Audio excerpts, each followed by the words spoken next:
নমস্কাৰ বন্ধু বান্ধৱীসকল, আশা কৰোঁ আপোনালোক সকলো ভালে আছে আৰু আমিও ভালে আছোঁ। আকৌ এটা নতুন ভিডিঅ' লৈ আহিছোঁ। আমাৰ ভিডিঅ'টো আপোনালোকক দেখাওঁ বাৰু। আমি আজি ক'ত যাই আছোঁ আপোনালোককো ক'ম। আমি যাই আছোঁ ক'ত? আমি এতিয়া যাই আছোঁ এটা মন্দিৰলৈকে। আমি আপোনালোকক মন্দিৰটোৰ বিষয়েও ক'ম, আপোনালোকক দেখামো। আৰু এতিয়া আমি এখন বেটাৰী গাড়ীত উঠিম বাৰু। বেটাৰী গাড়ী আহি আছে। এতিয়া আমি বেটাৰী গাড়ীত উঠিলোঁ, যাই আছোঁ বৰ্তমান। আজি আমি গৰখীয়া মন্দিৰত যাই আছোঁ। গৰখীয়া আমাৰ ওচৰতে বাৰু গৰখীয়া মন্দিৰ শৰাই লৈ গৈছে তাৰমানে। আৰু বহুত মানুহ আগত গ'ল, আমি পিছত ল'লোঁ।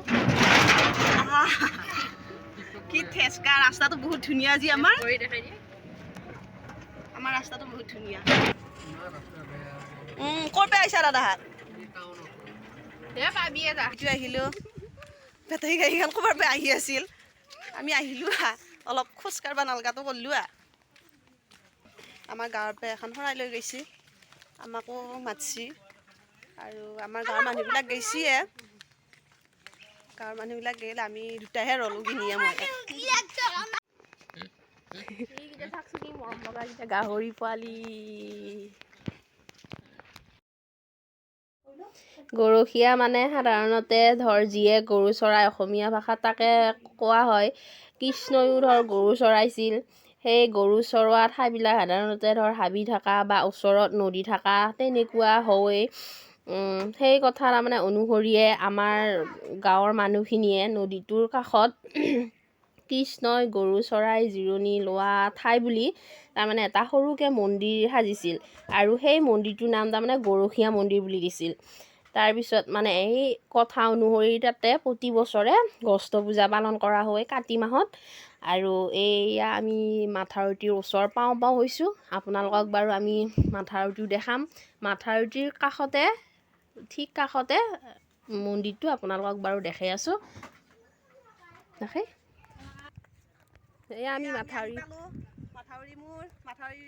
মূৰতে আছে আমাৰ মন্দিৰটো।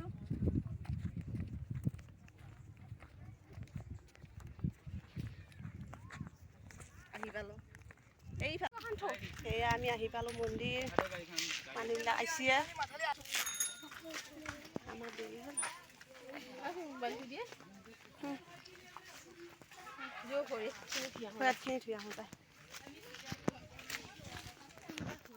এয়া নদীটো, আমি নদীত ভৰি হাত ধুব আহিছোঁ।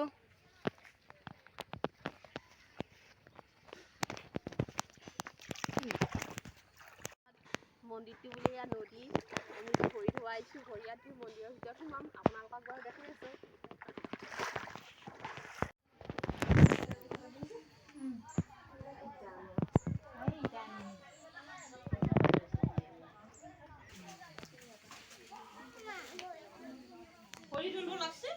দেউৰীয়া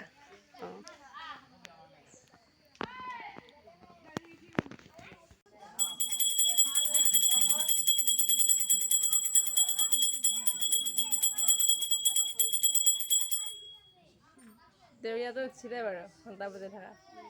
আকৌ কৈছে নতুনকৈ।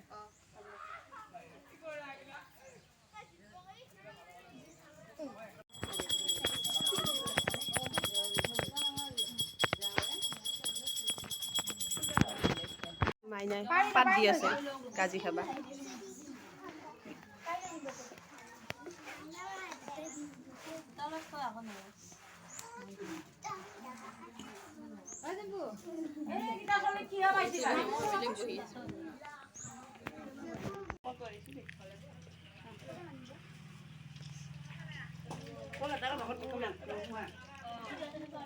থৈচোন। এয়া আমি এতিয়া যাব ওলালোঁ মন্দিৰৰ পৰা। আহে কিদি আহে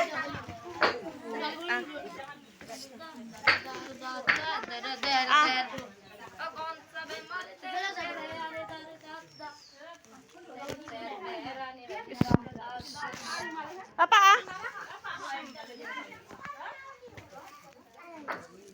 বিস্তি কাজিৰটো পোলা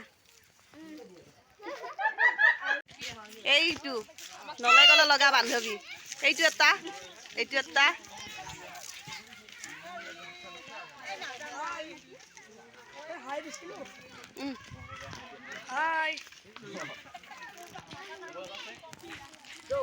গামোচা আজি ভিডিঅ'টো ইমানেই যদি ভাল লাগিল লাইক কমেণ্ট শ্বেয়াৰ আৰু ছাবস্ক্ৰাইব কৰিব একেবাৰে নাপাহৰিবি বাই বাই